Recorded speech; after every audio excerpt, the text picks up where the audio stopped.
Greeting and respect to everyone. After a month and a half, we return to start the Nestjs Advanced and Technical course. In this tutorial, we are going to cover all the important topics of Nestjs that was explained in the previous course in a basic way.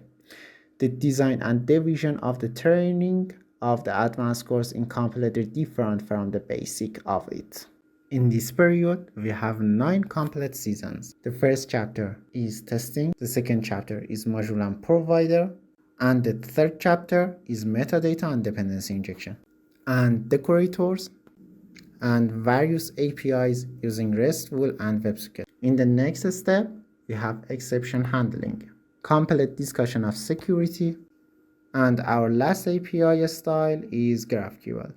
Each of these chapters has a different number of episodes. Currently, our broadcasting scenario is from Monday to Friday except for public holidays. And our first season testing will start on May 13.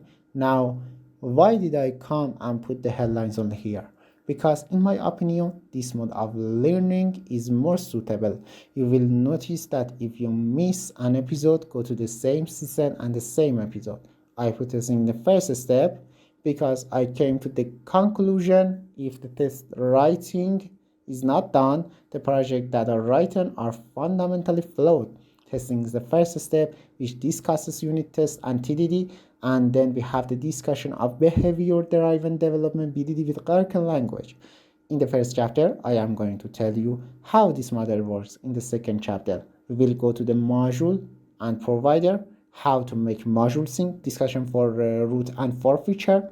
I will explain competitive for root async and forfeiture async, how the metadata work in the Nestjs core and the dependency injection system, discuss decorator and custom decorator that we can use there inside it. Thoroughly review RESTful controllers and services and discuss CQRS. Discussion of validations. Let's get to the discussion of WebSocket. We will examine it completely from different aspects to be able to put an adapter, for example, Redis, for better use of the socket on several nodes. Concurrency discussion, various exception handling inside API or WebSocket or inside Nestjs internal system. When we run a process that does it by itself on queues and task scheduling.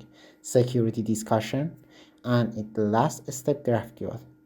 Why did I leave GraphQL last? Because many may not know GraphQL. I put the last option as optional. I will explain security and exception handling in the last step. This is the general discussion and the chapters that are going to be taught in this tutorial. I think it covers a lot of things. There are also a series of technical discussions that I will explain one after the other. I will put the episodes separately and in another playlist for you. If you want to contact me, you can see my contact information on this page, both through email and through the website, and you can contact me through Telegram. I hope that the training will bring you success. Thank you.